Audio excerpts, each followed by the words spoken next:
Friends வணக்கம். இன்றைக்கி நம்ம செப்டம்பர் 16, 2020 இம்பார்ட்டன்ட் நியூஸ் அனாலிசிஸ் என்னென்ன அப்படின்னு சொல்லிட்டு நம்ம பார்க்கலாம். ஃபர்ஸ்ட் வந்து நம்ம எடிட்டோரியல் பார்க்கலாம். எடிட்டோரியலில் வந்து ஃபஸ்ட்டு லெஃப்ட் காலத்தில் வந்து கண்டெம்ட் ஆஃப் கோர்ட் அதை பற்றி தான் கொடுத்துருக்காங்க. ஆக்சுவலாக வந்து கண்டெம்ட் ஆஃப் கோர்ட் அப்படின்னா என்னென்னு தெரிஞ்சுக்கணும். அதில் சிவில் கண்டெம்ட் அப்படின்னா என்ன, கிரிமினல் கண்டெம்ட் அப்படின்னா என்ன அப்படின்னு சொல்லிட்டு நம்ம பார்த்துக்கணும். இதுக்கு முன்னாடியே வந்து இந்த மாதிரி வந்து சுப்ரீம் கோர்ட் ஜட்ஜ் வந்து சிஜே வந்து ட்விட்டரில் வந்து இது போஸ்ட் பண்ணனால பிரசாந்த் பூஷன் அப்படிங்கிறவங்களுக்கு வந்து கண்டெம்ட் ஆஃப் கோர்ட் அப்படின்னு சொல்லிட்டு தண்டனை வந்து ₹1 சொல்லி அபராதம் விதிச்சிருப்பாங்க. ஸோ அது ஒரு கேஸ் போயிட்டுருக்கு. அந்த கேஸ் வந்து இப்போ தான் ஒரு முடிவுக்கு வந்துச்சு. அதுவே வந்து பெரிய லெவலில் வந்து அந்த பிரச்சனையை பற்றி பேசிகிட்டு இருந்தாங்க. அதையும் தெரிஞ்சுக்கோங்க. அதுக்கப்புறம் இப்போ ரீசெண்டாக வந்து ஆக்டர் வந்து சூர்யா வந்து என்ன பண்ணியிருக்காங்கன்னா, நீட் அப்படிங்கிற கோர்ட்டில் வந்து தீர்ப்பு கொடுத்துருக்காங்க, எக்ஸாம் கண்டக்ட் பண்ணலான்னு. அதற்கு அகென்ஸ்டாக வந்து பேசினாருன்னு சொல்லிட்டு அதையும் சொல்லியிருக்காங்க. ஸோ அது அவ்வளோவா வந்து இம்பார்ட்டன்ட் கிடையாது. நமக்கு என்ன இம்பார்ட்டன்ட் அப்படின்னா கண்டெம்ட் ஆஃப் கோர்ட் அப்படின்னா என்னென்னு தெரிஞ்சுக்கணும். ஸோ அதனால தான் அதை பற்றி நான் இன்றைக்கி வந்து இந்த நியூஸ் ஆர்டிகல்ஸில் வந்து நான் எடுக்கல. ஸோ இதில் வந்து என்ன ரொம்ப முக்கியமானதோ அதை மட்டும் நம்ம இப்போ பார்க்கலாம். ஸோ இதில் வந்து ஃபஸ்ட்டு வந்து வீனஸ் இன் ஃபோக்கஸ். ஏற்கனவே வந்து நேற்றே வந்து இந்த நியூஸை பற்றி நம்ம பார்த்தோம். இந்த மாதிரி வந்து வீனஸ் அப்படிங்கிற அந்த பிளானெட்டில் வந்து பாஸ்பெயின் அப்படிங்கிற கேஸ் வந்து இருக்குது அப்படின்னு சொல்லி கண்டுபிடிச்சிருக்காங்க. ஹவாயிலையும் வந்து சில்லி அட்டகாமாலையும் வந்து கண்டுபிடிச்சிருக்காங்க டெலஸ்கோப் மூலிமா அப்படின்னு சொல்லிட்டு நம்ம நேற்றே பார்த்தோம். ஸோ இன்றைக்கி வந்து அதை பற்றி ரொம்ப டீட்டெயிலாக வந்து இந்த பிளானெட்டை பற்றி பார்க்கலாம். ஸோ இது வந்து GS பேப்பர் 1 ஜியோகிரஃபியில் வந்து ரொம்ப இம்பார்ட்டன்ட். இந்த மாதிரி வீனஸை பற்றின இன்டீரியரான கொஷின்ஸ்லாம் வந்து கேட்பாங்க. ஸோ இதில் வந்து எல்லாமே வந்து டீட்டெயிலாக கொடுத்துருக்காங்க. நான் மார்க் பண்ணியிருக்கிறது எல்லாமே வந்து நோட் பண்ணிக்கோங்க. அட் த சேம் டைம் நான் எக்ஸ்பிளைன் பண்ணுறதை வந்து தயவு செஞ்சு நோட்ஸ் எடுத்துக்கோங்க. ஸோ ரொம்ப யூஸ்ஃபுல்லாக இருக்கும். அதுக்கப்புறம் நீங்கள் அதை ரிவைஸ் பண்ணும்போது ரொம்ப எஃபெக்டிவாக இருக்கும். ஸோ இதுலேருந்து கண்டிப்பாக வந்து ஃபிலிம்ஸில் வந்து கொஷின் கேட்குறதுக்கு சான்சஸ் அதிகமாக இருக்குது. ஸோ ஃபஸ்ட் இது என்ன அப்படின்னு சொல்லிட்டு நம்ம பார்க்கலாம். ஸோ வீனஸ் அப்படிங்கிறது வந்து ஒரு ஹாட்டஸ்டான பிளானெட். இப்போ நம்மளோட சோலார் சிஸ்டத்தில் வந்து நிறைய பிளானெட் இருக்குல்ல. ஸோ அந்த பிளானெட்டில் வீனஸ் அப்படிங்கிறது வந்து ரொம்ப ஹாட்டானது. அங்கே வந்து யாருனாலையுமே இருக்க முடியாது, மெல்ட் ஆயிடுவாங்க. ஸோ அந்தளவுக்கு வந்து ரொம்ப ஹாட்டான ஒரு பிளானட் தான் வீனஸ். அதனால் அதில் வந்து அந்தளவுக்கு யாருமே வந்து ஸ்பேஸ் மிஷின்ஸ்லாம் வந்து அனுப்ப முடியாமல் அதில் வந்து அவ்வளோவா வந்து அவங்கள வந்து அட்ராக்ட் பண்ணலை. அந்த வீனஸில் போய் ஏதாவது பண்ணணும் அப்படிங்கிற மாதிரி எந்த விதமான அட்ராக்டுமே இல்லை. மோஸ்ட்லி அவங்க எதில் ஃபோக்கஸ் பண்ணாங்கன்னா மாஸில் தான் ஃபோக்கஸ் பண்ண ஆரம்பித்தாங்க. ஆனால் இப்போ இந்த வீனஸில் என்ன இருக்குன்னா நிறைய விதங்கள் புதுசாக வந்து தெரிஞ்சிருக்கு. ஸோ இப்போ என்னென்னா அந்த வீனஸில் ஏன் யாருமே போக மாட்டேறாங்க அப்படின்னா, இப்போ நம்ம பார்த்தோம் அது ரொம்ப ஹாட்டஸ்டான பிளானெட் அப்படின்னு சொல்லிட்டு. அப்போ அதோட சர்ஃபேஸ் டெம்பரேச்சர் எவ்வளோ இருக்கும் அப்படின்னா எபோவ் 460 டிகிரி செல்சியஸ் வரைக்கும் இருக்குமாமா. ஈவன் அங்கே லெட்டே பார்த்திங்கன்னா மெல்ட் ஆயிரும், உருகிரும் அப்படின்னு சொல்கிறாங்க. அவ்வளோ இதாக இருக்கும். அங்கே நிறைய பார்த்திங்கன்னா ஹெவி அட்மாஸ்பியர் பார்த்திங்கன்னா ஃபுல்லாகவே வந்து கார்பன் டை ஆக்சைடு தான் இருக்குது. ஆனால் இருந்தாலும் பார்த்திங்கன்னா இதில் என்ன வந்து எர்த்துக்கும் வீனஸுக்கும் ஒரு சிமிலர் அப்படின்னு பார்த்திங்கன்னா எர்த்து மாதிரியே தான் வீனஸ் இருக்கும். ஸோ அதுதான். அதே நேரம் இதுவும் ராக்கி தான். எர்த்தும் ராக்கியில் தான் ஃபார்ம் ஆச்சு. அதே நேரம் வீனஸும் ராக்கி தான். ஸோ அதனால இது ரெண்டுத்துக்கும் வந்து ஒரு கோஇன்சிடென்ட் ஆகுது, ஒரே மாதிரி இருக்குது அப்படின்னு சொல்லிட்டு. சரி, ஓகே.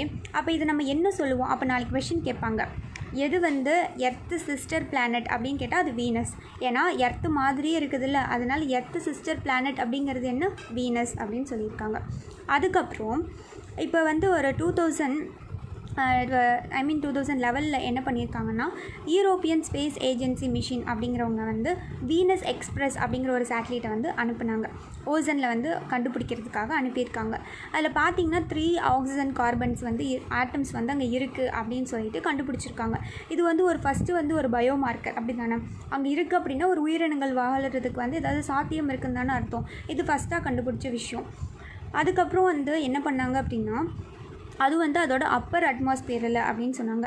இப்போ ரீசெண்டாக என்ன பண்ணியிருக்காங்கன்னா, அங்கே வந்து பாஸ்பெயின் அப்படிங்கிற அந்த கேஸ் வந்து இருக்குது, அது சில இருக்கிற மாதிரி சில ட்ரேசஸ் இருக்குது அப்படிங்கிற மாதிரி இப்போ கண்டுபிடிச்சிருக்காங்க. இப்போ பாஸ்பெயின் அப்படின்னா என்ன அப்படின்னு நம்ம தெரிஞ்சுக்கணும். பாஸ்பெயின் அப்படிங்கிறது 1 பாஸ்பரஸ் ஆட்டமும் 3 ஹைட்ரஜன் ஆட்டமும் சேர்ந்தது தான் பாஸ்பெயின் அப்படின்னு சொல்கிறாங்க. இந்த பாஸ்பெயின் எப்போ வரும் அப்படின்னா மைக்ரோப்ஸ் வந்து பயோ கெமிக்கல் ப்ராசஸ் நடக்கும் பார்த்திங்களா, மைக்ரோப்ஸ் கிட்டேருந்து. ஸோ அந்த ப்ராசஸ் நடக்கும்போது தான் இந்த பாஸ்பெயினுங்கிறது வந்து வெளியில் வரும் அந்த கேஸு. ஸோ அப்போ அந்த மைக்ரோப்ஸ் ஆக்ஷன் நடக்குது அப்படின்னா அங்கே ஏதோ வந்து உயிர்கள் வாழ்கிறதுக்கு, ஏன்னா இவ்வளோ ஒரு ஹை டெம்பரேச்சர் இருக்கும்போது எப்படி சாத்தியம் அப்படிங்கிறது வந்து ஒரு கொஷின் மார்க் தான். பட் இப்போ கண்டுபிடிச்சிருக்காங்க, சில ட்ரேசஸ் இருக்குதுன்னு சொல்கிறாங்கல்ல. ஸோ அதுதான் சொல்கிறாங்க.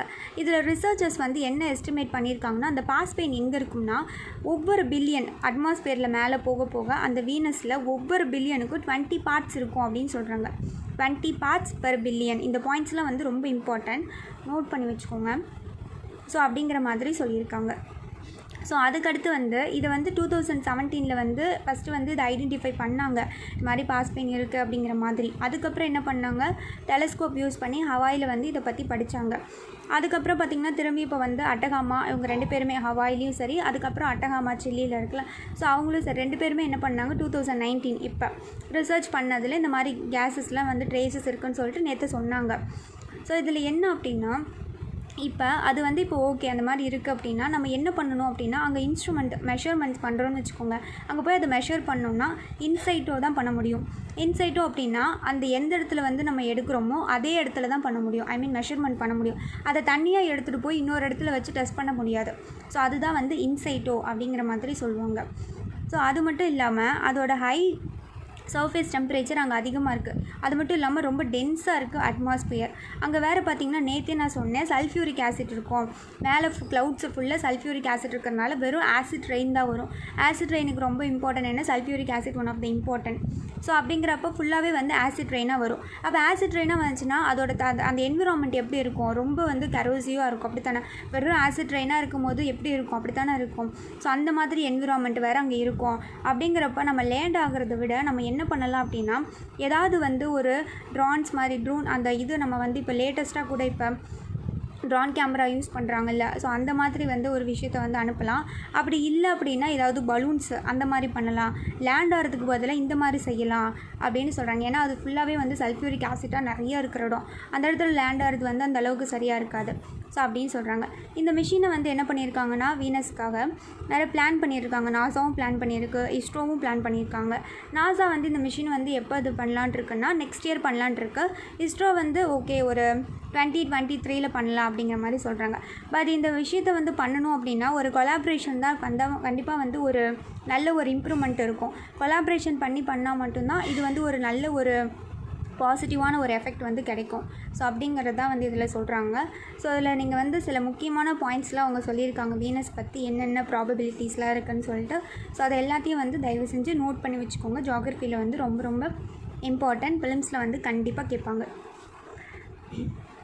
அடுத்தது நெக்ஸ்ட்டு வந்து பார்லிமெண்ட் அண்ட் இட்ஸ் பேனல். இது வந்து ஜிஎஸ் பேப்பர் 2 பாலிட்டியில் வந்து ரொம்ப ரொம்ப இம்பார்ட்டன்ட். ஸோ இதில் நம்ம என்னென்ன அப்படின்னு சொல்லிட்டு நம்ம பார்க்கலாம். ஸோ ஆக்சுவலாக வந்து இது வந்து நீங்கள் பாலிட்டி புக்கு எடுத்து அதில் வந்து பார்லிமெண்ட்ரி கமிட்டி அப்படிங்கிற ஒரு சாப்டர் இருக்கும். அந்த சாப்டரில் வந்து நல்லா படிச்சுக்கோங்க. இப்போ பார்லிமெண்ட்ரி கமிட்டி அப்படிங்கிறப்ப அதில் ரெண்டு வரும். ஒன்று வந்து ஸ்டாண்டிங் கமிட்டி, இன்னொன்று வந்து அட்ஹாக் கமிட்டி அப்படின்னு சொல்லுவாங்க. ஸ்டாண்டிங் கமிட்டி, அதுக்கப்புறம் வந்து அட்ஹாக் கமிட்டி. ஸ்டாண்டிங் கமிட்டி அப்படிங்கிறது வந்து பர்மனெண்ட், அவங்க வந்து எப்போவுமே பர்மனெண்ட்டாக இருப்பாங்க. அட்ஹாக் கமிட்டி அப்படிங்கிறது வந்து டெம்ப்ரவரி அப்படின்னா ஏதாவது ஒரு ஸ்பெசிஃபிக் டாஸ்க்கை வந்து அவங்க வந்து கம்ப்ளீட் பண்ணணுன்னா அப்போ அந்த கமிட்டி வந்து அப்பாயிண்ட் பண்ணுவாங்க. ஸோ அது வந்து டெம்ப்ரவரி கமிட்டி.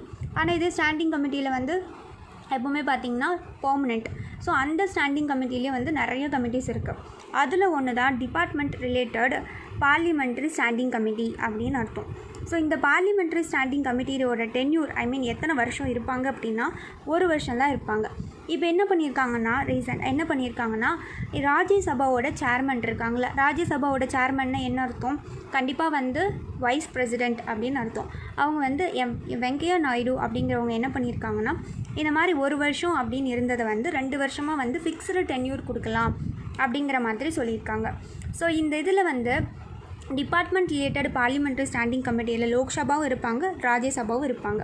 ஸோ அதுதான். ஸோ இப்போ என்ன ரூல்ஸ் சொல்லுது, ஓகே இவர் சொல்லிட்டாரு 2 வருஷம் கொடுக்கலாம் அப்படின்னு சொல்லிட்டு.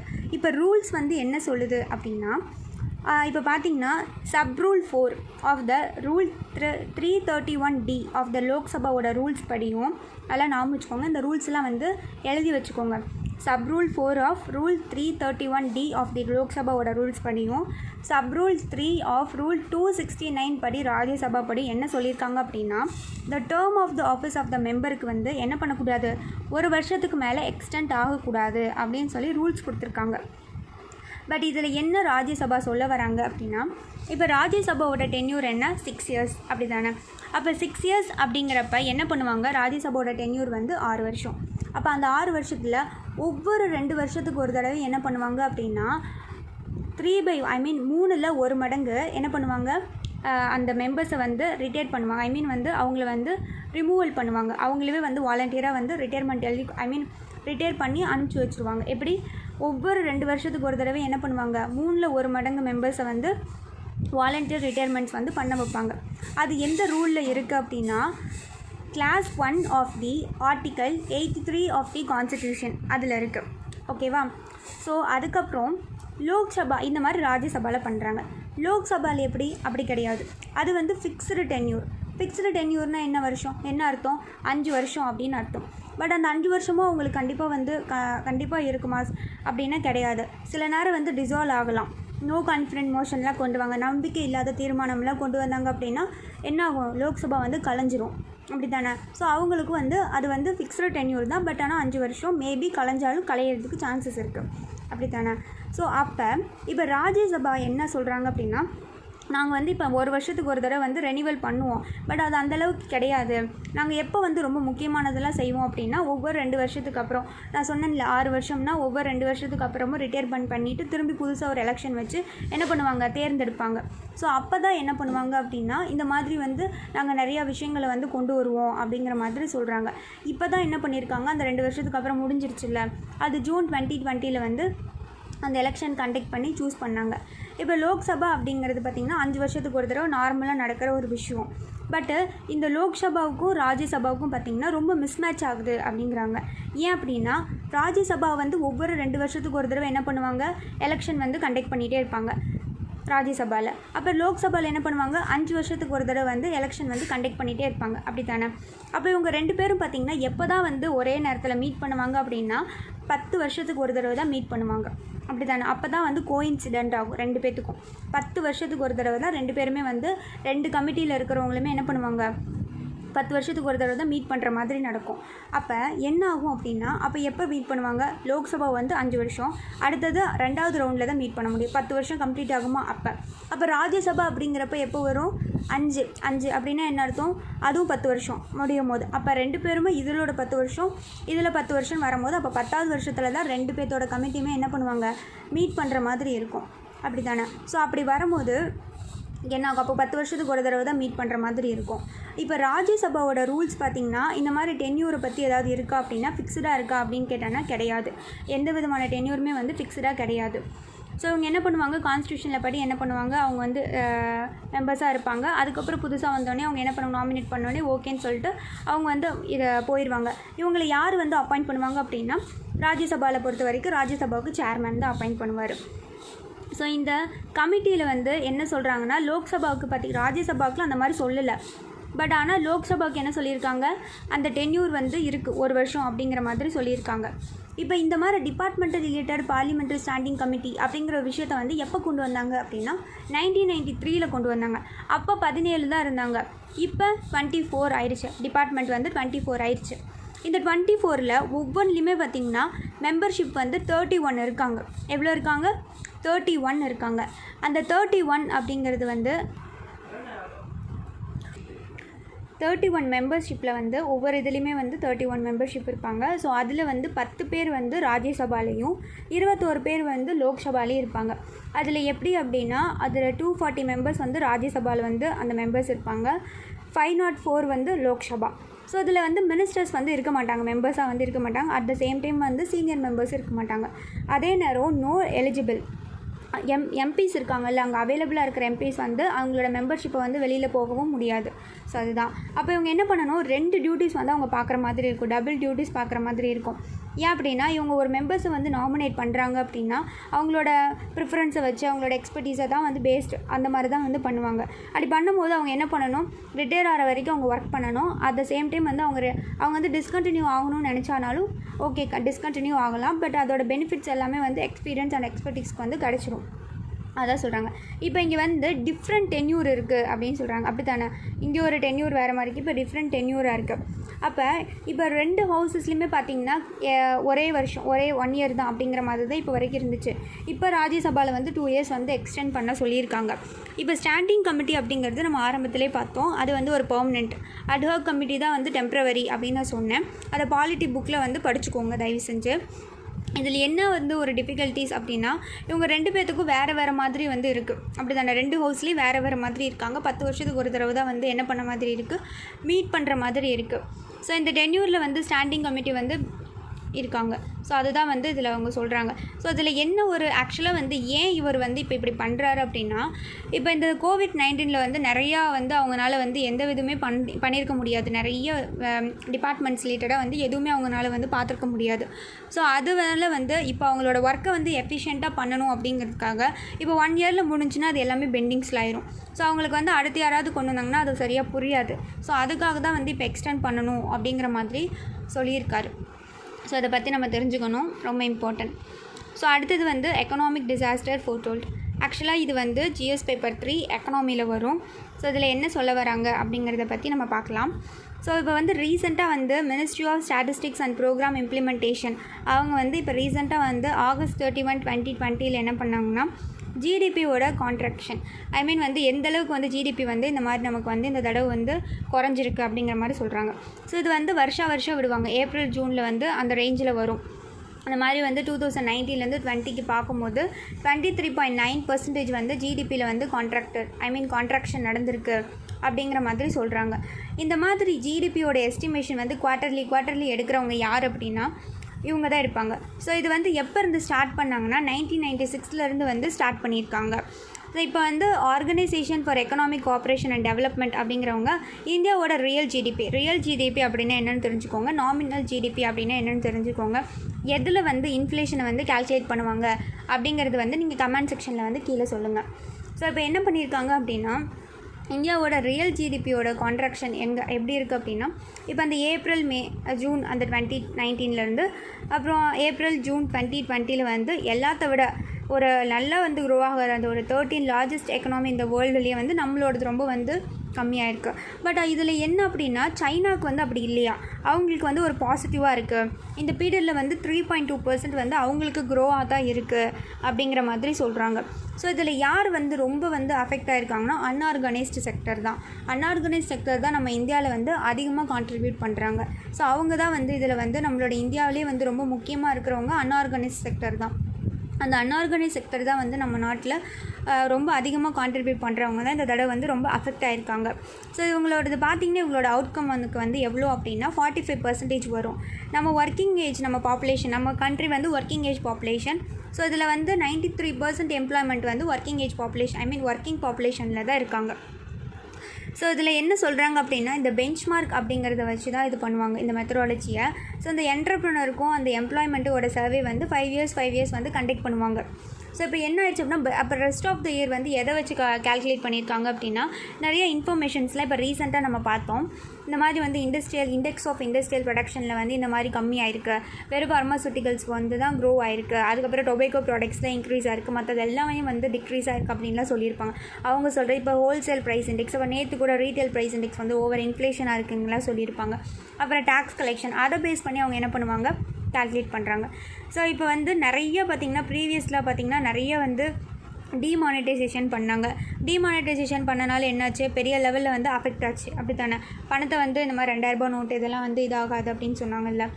1000 ரூபாய் 500 ரூபாய் நோட்டெல்லாம். ஸோ அந்த மாதிரி இருக்கிறதுல வந்து பெரிய ஷாக் வந்து அவங்களுக்கு ப்ரீவியஸாகவே ஏற்பட்டுச்சு. இப்போ இந்த கோவிட்-19 நிறைய வந்து டேக்ஸ் கலெக்ஷன்லாம் வந்து கம்மி ஆயிடுச்சு. அப்படி தானே, இந்த மாதிரி நிறைய லெவலில் வந்து அஃபெக்ட் ஆகிருக்காங்க. ஸோ இருந்தாலும் இவங்க என்ன சொல்கிறாங்க அப்படின்னா, இப்போ எம்ப்ளாய்மெண்ட் அப்படிங்கிறது லாஸ்ட் குவார்ட்டரில் அவங்க வந்து என்ன பண்ணியிருக்காங்க, சர்வே பார்க்கும்போது அப்போ வந்து எம்ப்ளாய்மெண்ட் அப்படிங்கிறது பரவாயில்ல கொஞ்சம் இன்க்ரீஸ் ஆகிருக்குன்னு சொல்லியிருக்காங்க. பட் இந்த இன்க்ரீஸுக்கு என்ன காரணம் அப்படின்னா, எல்லாருமே வந்து செல்ஃப் எம்ப்ளாய்டு பர்சனாக இருக்காங்க.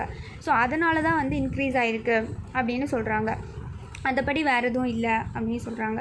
ஸோ இப்போ வந்து நீங்கள் ஒருத்தவங்களை வந்து எம்ப்ளாய்டட் அப்படின்னா நீங்கள் என்ன சொல்கிறீங்க அப்படின்னா, அவங்க ஒர்க்கிங் டைமை வச்சு தான் வந்து சொல்லணும் அப்படின்னு தான் நீங்கள் பண்ணுறீங்க. பட் ஆனால் வந்து இவங்க எல்லாம் வந்து அண்டர் எம்ப்ளாய்டாக இருக்காங்க. அப்படின்னா என்னென்னா, அவங்க வந்து எம்ப்ளாய்டு தான், ஆனால் அவங்க ஃபுல் டைம் ஒர்க் பண்ண மாட்டாங்க. ஸோ அதான் அண்டர் எம்ப்ளாய்டு அப்படின்னு அர்த்தம். ஏதாச்சும் அவங்களுக்கு பார்த்திங்கன்னா அந்த இன்கமுக்கும் அவங்களோட அந்த எம்ப்ளாய்மெண்ட்டுக்குமே பார்த்திங்கன்னா டிஃப்ரென்ஸ் இருக்குது அப்படின்னு சொல்கிறாங்க. அப்படி தானே ஒருத்தவங்க வந்து ஒரு நாளைக்கு ஃபுல்லாக ஒர்க் பண்ணால் தான் வந்து அவங்க வந்து நல்லது. பட் நம்ம நாட்டில் எப்படி ஃபுல் டைம் ஒர்க் பண்ணலனாலும் அவங்க எம்ப்ளாய்டு தான், ஜஸ்ட் அவங்க வேலை பார்த்தாங்கனாலே அவங்க எம்ப்ளாய்டு அப்படிங்கிற மாதிரி. அப்போ அண்டர் எம்ப்ளாய்டு அப்படிங்கிறது வந்து ஃபுல் டே அந்த ஒர்க்கிங் ஹவர்ஸில் ஃபுல் டே ஒர்க் பண்ணியிருக்க மாட்டாங்க. ஸோ அதுதான். ஸோ இப்போ என்ன கேட்குறாங்கன்னா, அப்போ ஓகே, அப்போ அக்ரிகல்ச்சர் நமக்கு ஹெல்ப் பண்ணுமா அப்படின்னு கேட்குறாங்க.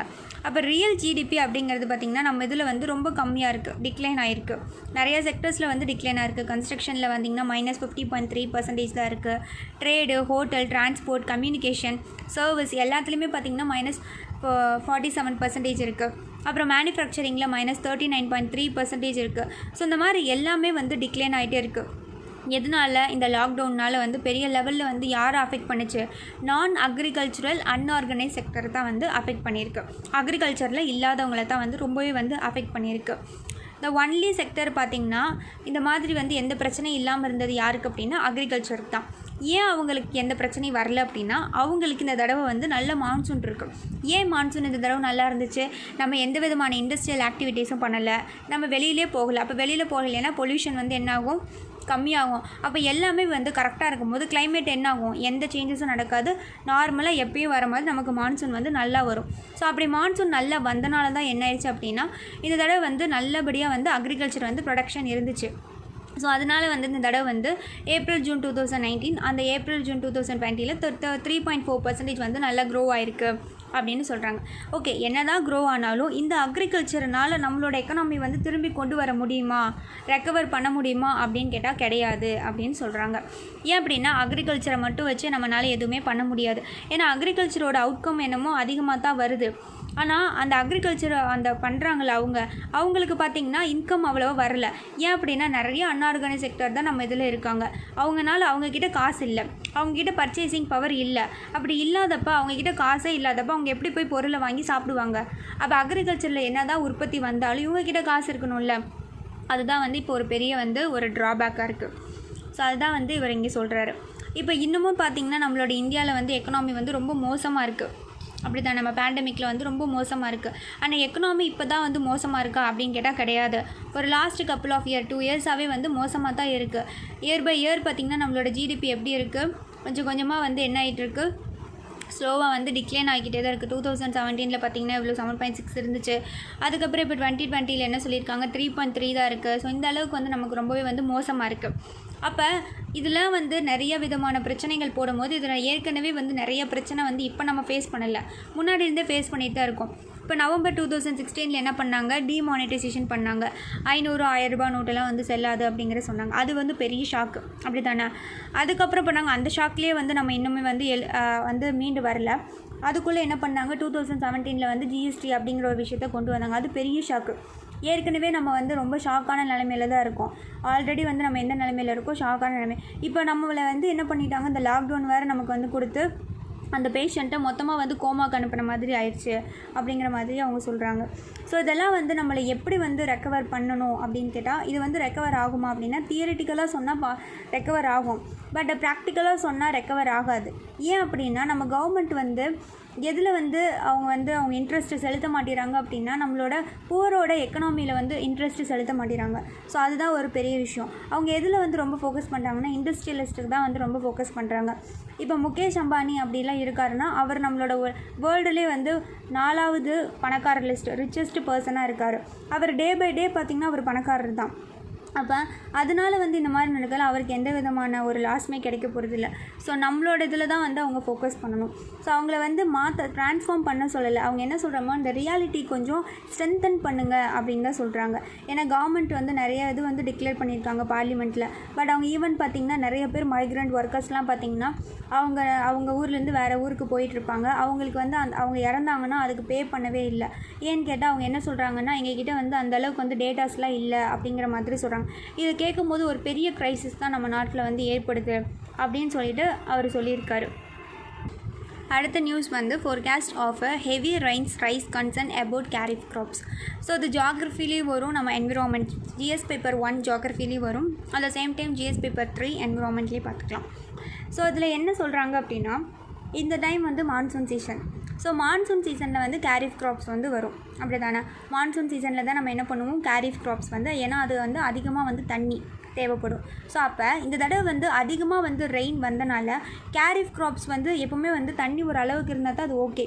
பட் இந்த தடவை அதிகமாக மழை பெஞ்சிச்சுன்னா என்ன ஆகும், அந்த க்ராப்ஸ் எல்லாம் வந்து அஃபெக்ட் ஆகிடும், அப்படி தானே?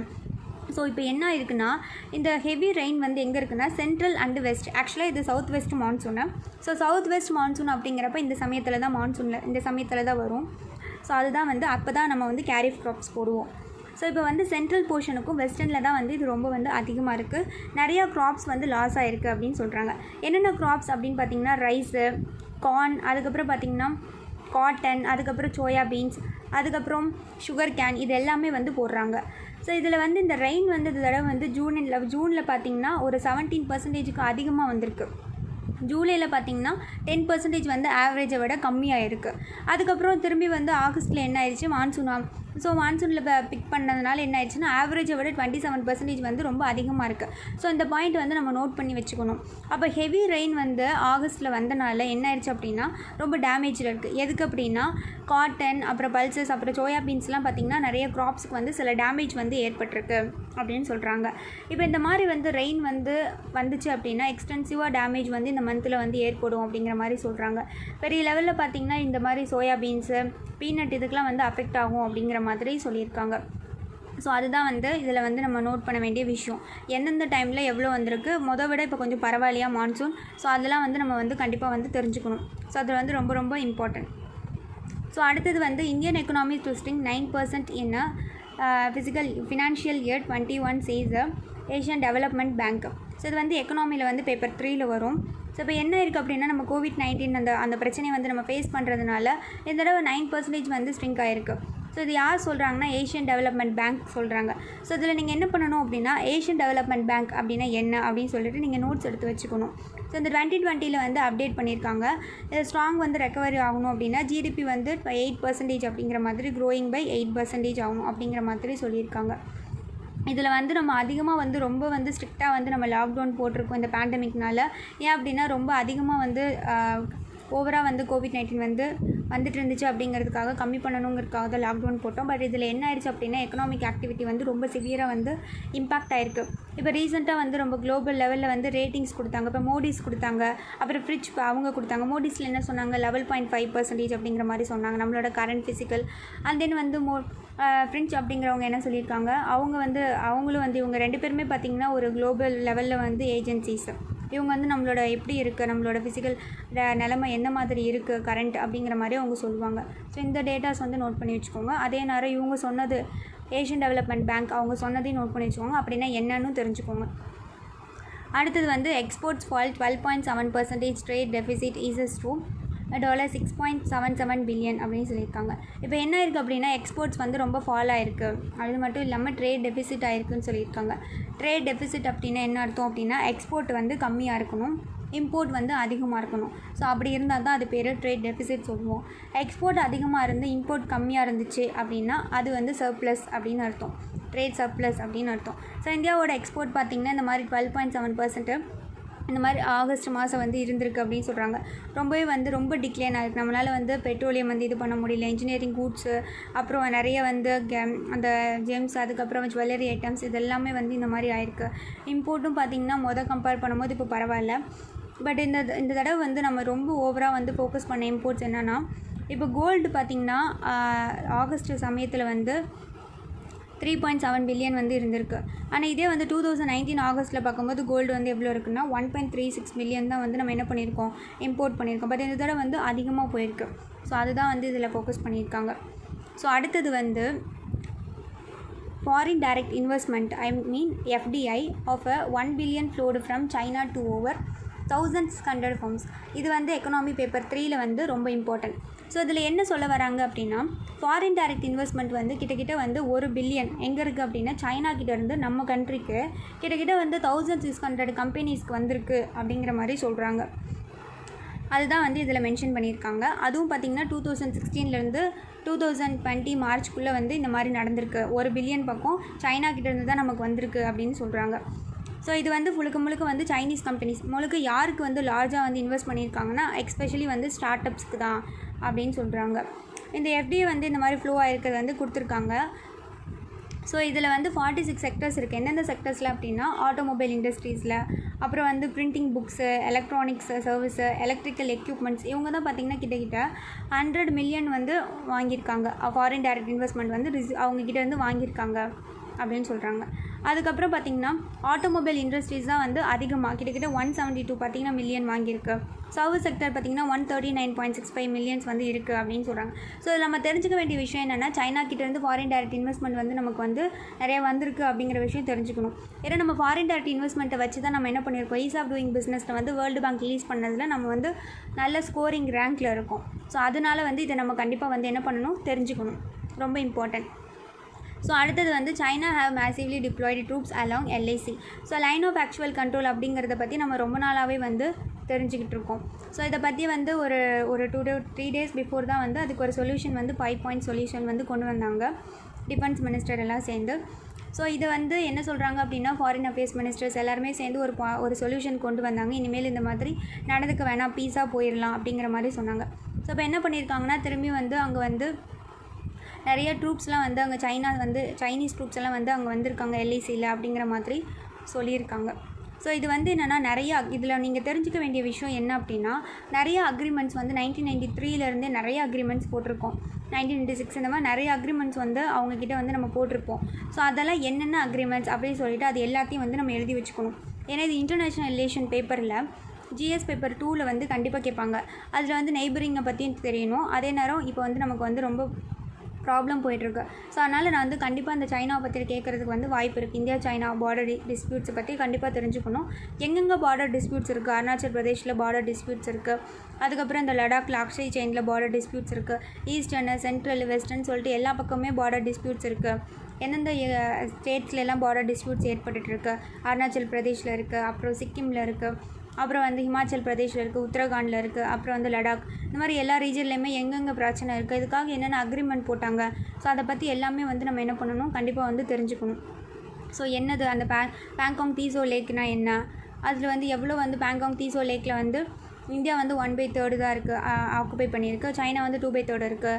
ஸோ இப்போ என்ன பண்ணிகிட்ருக்கு, இங்கே ஏன் வந்து இது வந்து இவ்வளோ ஃபோக்கஸ் பண்ணுது அப்படின்னா, அங்கே சிசுல் வேலி இருக்குது. ஸோ அந்த மாதிரி நிறைய விஷயத்தை வந்து நம்ம என்ன பண்ணணும், தெரிஞ்சு வச்சுக்கணும். இங்கே வந்து 8 ஃபிங்கர் இருக்குது. அந்த 8 ஃபிங்கரில் வந்து இப்போ பேங்காங் தீசோ லேக் அப்படிங்கிறது இதுதான் அப்படின்னா, இப்போ பேங்காங் தீசோ லேக் இருக்கும் அப்படின்னா இப்போ இதுதான் வந்து பேங்காங் தீசோ லேக் அப்படிங்கிறப்ப இங்கே வந்து ஒரு 8 ஃபிங்கர்ஸ் 3 4 5 6 7 8. ஸோ அந்த 8 ஃபிங்கர்ஸில் என்ன அப்படின்னா, இப்போ வந்து இந்தியா என்ன சொல்லுது, அப் டு இது வரைக்கும் என்னோட போர்ஷன் அப்படின்னு சொல்லுது. சைனா என்ன சொல்லுது, அப் டு இது வரைக்கும் என்னோட போர்ஷன் அப்படின்னு சொல்லிட்டு அப் டு 4. ஸோ இப்போ வந்து ஒரு ப்ராப்ளமாக போயிட்டுருக்கு. ஸோ அதுதான் வந்து அவங்க சொல்லியிருக்காங்க. இது அந்த 8 ஃபிங்கர், இதை பற்றி டீட்டெயிலாக வந்து நம்ம தெரிஞ்சுக்கணும். ஸோ இந்த மாதிரி பேக்ரவுண்டில் எல்லாத்தையும் வந்து டீட்டெயிலாக தெரிஞ்சுக்கிட்டு நோட்ஸ் எடுத்து வச்சுக்கோங்க. ஸோ அது வந்து வெரி வெரி இம்பார்ட்டன்ட். ஸோ இப்போ வந்து கேரளாவில் வந்து என்ன சொல்லியிருக்காங்கன்னா, ஸ்னேக் அந்த பாம்பு பிடிக்கிறாங்கல்ல, ஸோ அவங்களுக்கு வந்து ஒரு சர்டிஃபிகேட் கொடுத்துருக்காங்க. இது யாருமே பண்ணதில்லை. இதான் ஃபர்ஸ்ட் டைம் வந்து ஸ்டேட் கவர்மெண்ட் டிபார்ட்மெண்ட் வந்து இந்த மாதிரி ஃப்ரேம் ஒர்க் வந்து ஸ்னேக்கை பிடிக்கிறதுக்கு வந்து கிளாஸ் எடுக்கிறது வந்து இதுதான் வந்து ஃபர்ஸ்ட் டைம். ஏன் வந்து கேரளாவில் அப்படின்னா, நிறைய பேர் வந்து ஸ்னேக்ஸ்னால வந்து கேரளாவில் வந்து இறந்துருக்காங்க கடிச்சதுனால. கிட்டத்தட்ட 3 வருஷத்துலேயே பார்த்திங்கன்னா நிறைய கேசஸ் வந்திருக்கு, நிறைய டெத்து நடந்திருக்கு. எல்லாமே பார்த்திங்கன்னா ஸ்னேக்ஸை வந்து என்ன பண்ணுறாங்கன்னா, கிரிமினல் பர்பஸ்க்கு வந்து யூஸ் பண்ண ஆரம்பிச்சிட்டாங்க. ஸோ அதுக்கு தான் வந்து இந்த சர்டிஃபிகேஷன் வந்து கொண்டு வந்திருக்காங்க. இது வந்து 5 இயர்ஸ் வந்து இது பண்ணுவாங்க. ஒருவேளை அவங்க வந்து இல்லீகலாக இல்லை அன்எத்திக்கலாக பண்ணாங்க அப்படின்னா அவங்களோட சர்டிஃபிகேட் வந்து கேன்சல் பண்ணிடுவாங்க. ஸோ இது ஃபர்ஸ்ட் டைம் பண்ணியிருக்கனால இதை பற்றி வந்து நம்ம வந்து கண்டிப்பாக தெரிஞ்சுக்கணும். இது வந்து என்விரான்மெண்ட்டில் வந்து தெரிஞ்சுக்க வேண்டிய ஒரு விஷயந்தான். அதுக்கப்புறம் எசென்ஷியல் கமாடிட்டிஸ் பில் வந்து பாஸ்ட் அப்படின்னு சொல்லியிருக்காங்க. இது வந்து எக்கனாமியில் வந்து ரொம்ப இம்பார்ட்டன்ட். ஜிஎஸ் பேப்பர் 3 இப்போ தான் வந்து ரீசெண்டாக என்ன பண்ணியிருக்காங்க அப்படின்னா, லோக்சபாவில் வந்து எசென்ஷியல் கமாடிட்டிஸ் பில்லை வந்து பாஸ் பண்ணியிருக்காங்க. ஸோ இதை பற்றி என்ன அப்படின்னு சொல்லிட்டு நம்ம ஃபர்ஸ்ட் ஆஃப் ஆல் தெரிஞ்சுக்கலாம். எசென்ஷியல் கமாடிட்டிஸ் ஆக்ட் அப்படிங்கிறது வந்து நமக்கு வந்து ரொம்ப அத்தியாவசியமான பொருட்களாக இருக்கும்ல, ரைஸு, பருப்பு, அதுக்கப்புறம் பார்த்திங்கன்னா பொட்டேட்டோ, அதுக்கப்புறம் வந்து ஆனியன், அப்புறம் ஆயில். ஸோ இதெல்லாம் என்ன பண்ணுவாங்க, பெட்ரோல், இந்த மாதிரி தேவையான அத்தியாவசியமான பொருள் எல்லாம் என்ன பண்ணுவாங்கன்னா, இந்த எசென்ஷியல் கமாடிட்டிஸ் ஆக்டில் கொண்டு போய் வச்சுருவாங்க. ஏன்னா அதை வேறு எதுலேயாவது அதில் வைக்காமல் இருந்தோம் அப்படின்னா பொருளோட விலை வந்து ரொம்ப அதிகமாயிரும். இப்போ பார்த்திங்கன்னா மாஸ்க்கு, சானிடைசர்லாம் கொண்டு போய் வச்சாங்க. ஏன் அதை கொண்டு போய் எசென்ஷியல் கமாடிட்டிஸ் ஆக்டில் வச்சாங்க அப்படின்னா, இப்போ வந்து மாஸ்க்கு சானிடைசர் ஸ்டார்டிங்கில் வந்து இதுக்கு ரொம்ப டிமாண்ட் அதிகமாகிருந்துச்சு COVID-19 ஸ்டார்டிங் சமயத்தில். ஸோ அது எல்லோரும் வந்து ரொம்ப அதிகமான விலைக்கு விற்க ஆரம்பிச்சிட்டாங்க. ஸோ அதை வந்து குறைக்கணும் அப்படிங்கிறதுக்காக இவங்க என்ன பண்ணுவாங்கன்னா, கரெக்டாக வந்து விலையை வந்து ஃபிக்ஸ் பண்ணணும் அப்படிங்கிறதுக்காக இந்த எசென்ஷியல் கமாடிட்டிஸ் ஆக்டில் கொண்டு போய் வச்சுருவாங்க. அது இப்போ ரிமூவ் பண்ணிடுவாங்க சானிடைசர், மாஸ்க்கெல்லாம். ஸோ ஆனால் அவங்க அதை வந்து எசென்ஷியல் கமாடிட்டிஸில் வச்சாங்க. இப்போ அது வந்து இப்போ ரைஸு, இந்த பருப்பு இதெல்லாம் வைக்கும் போது என்னாகும், பல்சஸ் இதெல்லாம் வைக்கும் போது என்னாகும் அப்படின்னா, நம்ம விவசாயிகள்னால வந்து கரெக்டாக வந்து அந்த ஃபிக்ஸ் பண்ண முடியாது அந்த விலையை. அவங்க என்ன சொல்கிறாங்களோ அந்த விலை தான். அதே நேரம் அவங்க எங்கே வந்து அந்த மண்டீஸில் வைக்க சொல்கிறாங்களோ அந்த மண்டீஸில் தான் போய் விற்க முடியும். அதே நேரம் எவ்வளோ வந்து நம்ம ஸ்டோரேஜ் பண்ணிக்கணும்னு சொல்கிறாங்களோ அவ்வளோ ஸ்டோரேஜ் தான் நம்மளால் பண்ண முடியும். பட் இப்போ என்ன பண்ணியிருக்காங்க, அதெல்லாம் ரிமூவ் பண்ணிட்டாங்க. நீங்கள் எவ்வளோ வேணாலும் ஸ்டோரேஜ் பண்ணிக்கலாம், இவ்வளோ இருக்குது. அது மட்டும் இல்லாமல் நீங்கள் எங்கே வேணாலும் விற்றுக்கலாம், உங்களோட விலையை வந்து நீங்களே வந்து ஃபிக்ஸ் பண்ணிக்கலாம் அப்படிங்கிற மாதிரி சொல்லிட்டு இப்போ என்ன பண்ணிட்டாங்க, அந்த எசென்ஷியல் கமாடிட்டிஸ் ஆக்ட்லேருந்து எடுத்துட்டாங்க. ஸோ அதுதான் ஒரு பாசிட்டிவான விஷயம். இனிமேல் என்ன பண்ணிக்கலாம், அவங்க வந்து யாருக்கு வேணாலும் விற்றுக்கலாம். இதே நேரம் ஒரு கான்ட்ராக்ட் ஃபார்மிங் வச்சுக்கோங்க. ஸோ இதில் வந்து நம்மளோட அக்ரிகல்ச்சரை வந்து நல்லா டெவலப் பண்ணோம்னா கான்ட்ராக்ட் ஃபார்மிங் அப்படிங்கிறது ஒரு நல்ல ஆப்ஷன். ஏன் அப்படின்னா, இப்போ வந்து ஒரு கான்ட்ராக்டர் வந்து என்ன பண்ணுறாரு அப்படின்னா, எனக்கு வந்து நீங்கள் வந்து ஒரு இவ்வளோ மூட்டை வந்து பொட்டேட்டோ வேணும் அப்படின்னு சொல்லி ஃபார் எக்ஸாம்பிள் நான் சொல்கிறேன், ஒரு லேஸ் கம்பெனியை வச்சுக்கோங்க. எனக்கு வந்து இவ்வளோ மூட்டை வந்து பொட்டேட்டோஸ் வேணும் அப்படின்னு அவர் கேட்குறாருன்னு வச்சுக்கோங்க. இவர் தான் கம்பெனி கேட்குறாரு அப்படின்னா இவ்வளோ அமௌண்ட் வந்து இந்த அக்ரிகல்ச்சரில் இது பண்ணக்கூடிய அந்த ஃபார்மர்ஸ்க்கு கொடுப்பார். அவர் என்ன பண்ணுவார், அந்த காசை வாங்கி அங்கே பொட்டேட்டோஸ் ஃபுல்லாக போட்டு அவர் வந்து ₹1 கூட அவர் செலவழிக்க தேவையில்லை, இவர்கிட்ட வாங்கி கொடுத்துருவார். ஆனால் என்ன பண்ணிடுவார் அப்படின்னா, நான் வந்து இவ்வளோ ரேட்டு, ஃபார் எக்ஸாம்பிள் ஒரு கிலோ பொட்டேட்டோ நான் இவ்வளோ ஒரு ₹30 வச்சுக்கோங்க ஃபார் எக்ஸாம்பிளுக்கு. அப்படிங்கிறப்ப நான் ₹30 உங்களுக்கு வந்து கண்டிப்பாக நான் தரேன் அப்படின்னு சொல்லி அவர் வந்து அக்ரிமெண்ட் மாதிரி போட்டுக்குவார். என்ன பண்ணிடுவார், இவரோட காசை வாங்கி அவர் எல்லாத்தையும் இது பண்ணி அவருக்கே திரும்பி கொடுத்துருவார். அப்போ இவருக்கு வந்து ஒரு பாசிட்டிவ், எந்த காசு செலவு பண்ணுறது லாபமும் கிடைக்கும். அதே நேரம் நம்ம பொருள் கண்டிப்பாக வாங்குறதுக்கு ஒரு ஆள் இருக்காங்களா. பட் அதே நேரம் இவங்களுக்கு என்ன பாசிட்டிவ் அப்படின்னா, அந்த சமயம் வந்து அந்த பொட்டேட்டோ ₹50 விற்றா கூட அவங்களுக்கு அந்த மாதிரி பிரச்சனை இல்லை. ஏன்னா ₹30 கிடைக்குது இல்லை இவர்கிட்ட, கண்டிப்பாக நமக்கு ஒரு பொருளும் கிடைச்சிரும், அதே நேரம் கம்மியான விலைக்கு கிடைக்கும் அப்படிங்கிற மாதிரி ஒரு அக்ரிமெண்ட் இருக்கும். ஸோ அப்போ இவங்க 2 பேத்துக்குமே ஒரு பாசிட்டிவான ஒரு விஷயமா. அப்போ கான்ட்ராக்ட் ஃபார்மிங் அப்படிங்கிறது ஒரு நல்ல ஒரு ஆப்ஷன். ஸோ அதுதான். ஸோ எசென்ஷியல் கமாடிட்டிஸ் ஆக்ட் அப்படின்னா பில் அப்படின்னா என்ன, அதை பற்றி டீட்டெயிலாக வந்து தெரிஞ்சுக்கோங்க. இதை 1955 தான் கொண்டு வந்தாங்க. ஸோ அதை பற்றி எல்லாத்தையுமே வந்து டீட்டெயிலாக வந்து தெரிஞ்சுக்கோங்க. எதெல்லாம் எசென்ஷியலாக இருக்கோ அந்த கவர்மெண்ட் வந்து அந்த பொருளோட விலையை வந்து அதிகமாக போயிடக்கூடாதுங்கிறதுக்காக கம்மி பண்ணி வைக்கணுங்கிறதுக்காக இதில் கொண்டு போய் வைப்பாங்க. ஸோ இப்போ எல்லாம் வந்து ஃபார்மர்ஸ்க்காக வந்து அது எடுத்திருக்காங்க. ஸோ அதுதான். இதை பற்றி கண்டிப்பாக வந்து நீங்கள் தெரிஞ்சுக்கோங்க. வேறு ஏதாவது உங்களுக்கு டவுட் இருக்குன்னா கீழே வந்து டெலகிராம் குரூப் இருக்குது, அதில் வந்து ஆட் ஆகிக்கோங்க. யூபிஎஸ் ரிலேட்டடாக ஏதாவது டவுட்ஸ் இருந்தால் கேட்டுக்கோங்க, நான் கண்டிப்பாக சொல்கிறேன். Thank you friends, thank you so much.